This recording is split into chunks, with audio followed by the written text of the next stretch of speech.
Kumusta mga idol at welcome po ulit sa ating channel, Daddy Godo Vlogs. Nandito tayo ngayon sa ating pwesto. Ito ang ating first branch. Ayan. At paggabi na ng paggabi, no, mga alas 10 na nata ng gabi, no? Oo, alas 10 na nga ng gabi. Share ko lang sa inyo, no? Ito yung ating natira pa tayong dalawa. So malapit naman na maubos. Dalawa na lang yung buo natin. Ito na lang. So ngayon ay share muna tayo sa araw na ito. At sana ay magiging mabuti ang inyong kalagayan dyan sa inyong mga pwesto, no? And ngayon ay araw ng Friday. At may babahagi tayo sa inyong napaka-importante mga idol, no? To inspire at motivate siyempre sa ating channel. Huwag na makalimutan na skip ang ads, no, para tayo ay makapagsahod na naman muli. At siyempre sa ating mga shoutout muna bago lahat, no, kasi magbibigay tayo ngayon ng tips, 3 tips. Tayo ay nagsishare dito, mabenta tayo, and marami tayong customer, babalik-balik na tayo, pinabalikan na tayo ng mga customer, no. So isi-share natin sa inyo yan kung ano yung ating sikreto bakit tayo pinabalikan ng customer at mabenta tayo, no. So bagong lahat, shout out sa ating mga viewers dyan, mga silent viewers natin, and siyempre mga OFW natin dyan, yung mga subscribers natin. So kumusta kayong lahat, no? Magpapasko na naman, no? Malapit na naman, October na, October 11 or 12. 12 na yata or 11. Hindi ko na alam ang oras, hindi ko na alam ang araw, so sobrang busy mga idol, no? At siyempre nandito pa rin tayo, nantay ko talaga na magabi kasi napaka-importante itong aking sasabihin. Dahil nga magbibigay tayo ng tips, 3 tips lang mga idol, no? Simpleng 3 tips lang para magiging mabenta kung meron kayong negosyo or ganito, meron makapanood ng ganito na fried chicken and siyempre yung sisig natin. Ayan, magbibigay tayo ng tips para at least ay sana maging ganito rin sa inyo kasi nagsimula lang tayo sa maliit and hanggang sa medyo lumakas-lakas tayo, pinagbutihan natin. Marami tayong ginawang mga pagbabago, marami tayong ginawang diskarte, no? So isi-share natin sa inyo yan, and siyempre yung kung paano tayo na master natin lahat, no? Ay isi-share natin sa inyo lahat yan para at least ay meron nga pala sa akin, no? Nag-message sa akin, ay nag-comment na sasabihin ko daw lahat. Hindi pa tayo makakagawa dahil naka po yung ating vlog, no? I-share ko po yan sa inyo, abangan nyo lang po. Nakalimutan ko lang yung pangalan, no?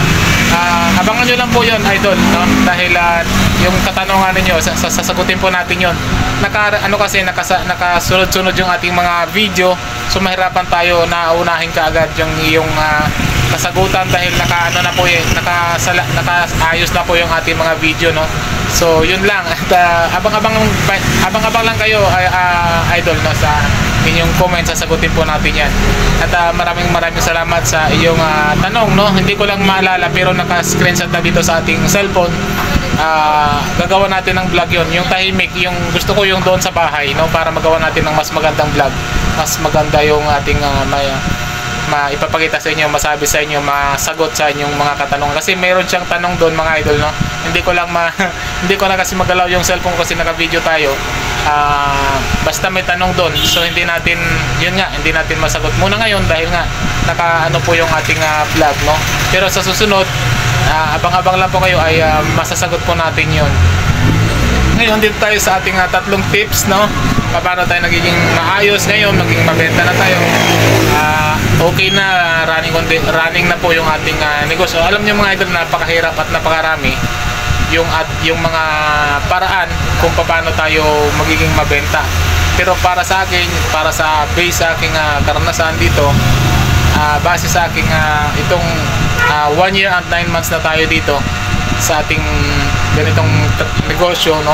Maliit lang ito, munting negosyo lang. Gusto ko lang ma-inspire dahil siyempre ang karamihan sa atin dyan, dahil siyempre nga sa hirap ng buhay ngayon, mahirap talaga na magtayo ng negosyo ngayon. Napakaraming kailangan gawin para makapagtayo ka ng negosyo, hindi basta-basta kahit nga sari-sari store lang. Ito kasi ay sa mga hindi nakapagpanood sa aking mga vlog, na una-unang mga vlog, ay sari-sari store ang ating content, no? Kaso nga ay maliit na lang ang ating sari-sari store hindi ko na siya masyado binablog dahil hindi siya masyado nakaka-inspired. Iba talaga yung ganito dahil nakikita nyo maraming bumibili, and siyempre ano na tayo, ayan. Medyo okay naman yung ayan, okay naman yung kitaan dito, kaya ito yung binabahagi ko sa inyo to inspire at motivate. Papakita ko lang sa inyo yung aking bata, ayan. wala na kasing kaming ginagawa yan, so nakakasali naman sa vlog ko, ayan, yun. And siyempre yan, nakasama ko dito mga idol araw-araw. Ito yung aking kasama, no, sa hanap buhay, no? And siyempre unahin natin yung number 1 na tips, no. Unahin nga kasi yung number 1. Ito yung dapat kapag mayroon kang negosyo na ganito, prito manok business, and yan, sisig, kailangan talaga mga idol ay consistent yung lasa ng inyong tinitindang manok. Meron ako kasing nabili sa iba't ibang mga fried chicken na yung tabi-tabi. Kasi nag-aral muna ako bago inano ko muna inaral ko muna bago ako nakapagtayo nito. So nagbibili-bili ako, titikman ko kung saan yung magustuhan kong lasa, no. And meron akong nabilhan na hindi siya araw-araw ganyan ang lasa. Tapos sa barbecue din, may binabilhan din ako na ibang araw. Ngayong araw bumili ako, sa sunod na araw bumili rin ako. Magkaiba yung lasa. So naisip ko na iba-vlog, dapat consistent po kung ano po yung lasa ng inyong paninda. Ganun po talaga, i-improve na lang ng i-improve, hindi yung nababago. Iba ngayon, maalat ngayon, bukas matabang na naman. So kailangan consistent po ang lasa, hindi pa bago-bago. Tulad ng mga letter M at saka letter J na chicken, no? Alam na ninyo yung letter M at saka letter J, no? So wala pagbabago kasi nakasukat na, and continuous, consistent ba yung lasa. So yun lang, madali lang naman yun, i-consistent ang lasa dahil alam mo naman kung ano mga nilalagay mo, tatandaan mo lang yun at tsatsansahin mo lang, no, kung gaano karaming yung ma-marinate, no. So matagal din ma-master. Ako matagal ko rin na-master yan. Kahit marunong ka na yan, hindi mo pa rin ma-master yan. Basta i-improve mo lang ng i-improve, at siyempre mahalin mo lang yung trabaho, negosyo mo, kasi yan lahat dyan gagawin mo para magiging maganda ang outcome ng iyong ginagawa. Siyempre negosyo mo yan, ikaw lahat ang may yan, no, may drive na yan para umangat ang iyong negosyo. Siyempre ang importante dyan, consistent ang lasa. And number 2 mga idol, no, ito yung pinaka-importante, tatlo din, no? Importante din ito talaga. Ito yung masarap din ang lasa. Siyempre, kung masarap, importante talaga yan.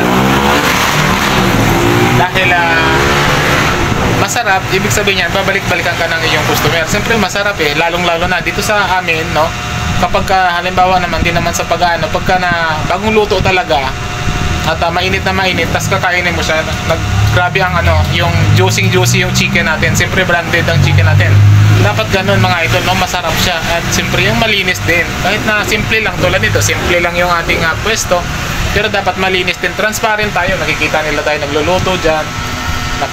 Kahit ganito lang hindi tayo naka-uniforme dahil siyempre nga simple lang yung ating pwesto, pero importante malinis naman, makikita naman nila na malinis. So importante masarap, at siyempre yung malinis naman. Diba? Kasama na rin yun. Kasi kung hindi naman malinis, hindi naman din masarap. So kailangan masarap talaga para at least pag natikman nila, dito mo lang malalasap ang tunay na sarap. Kaya binabalik-balikan. Mang Doc's Fried Chicken. And siyempre yung number 3, pinakamahalaga sa lahat, ito yung tinatawag natin na affordable.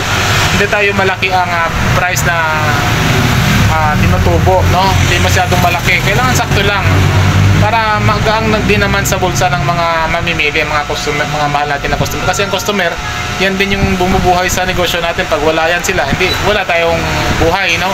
So kailangan affordable din ang ating ibibigay sa kanila na price. At siyempre, hindi lang affordable din, dapat malaki din yung ibigay.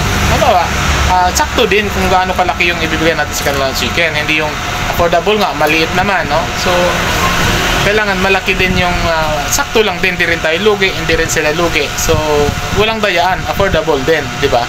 Hanggat maaari, mas mura, mas maganda, pero hindi tayo lugi kasi mas mura tapos marami naman bibilhin, mas okay, parang Chinese, di ba? Kasing pa 50 pesos lang, 20 pesos, kung marami naman ang bibilin, mas maganda, di ba? Mas malaki.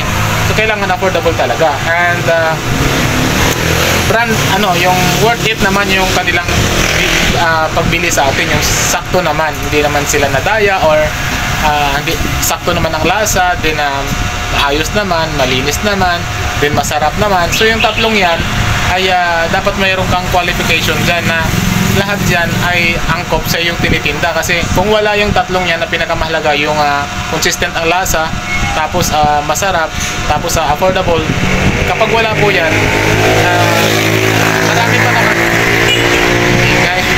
ang ingay ng mga motor.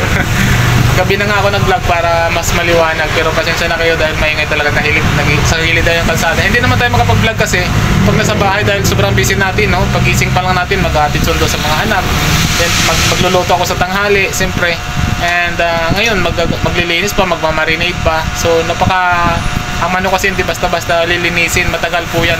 Kailangan masikaso ka talaga para magiging consistent na yung lasa, yung sarap niya, at siyempre yung affordable din sa ating mamimili. Yun lang. At maraming salamat sa inyong lahat. God bless. Mabuhay tayong mga Pilipino. Bye-bye.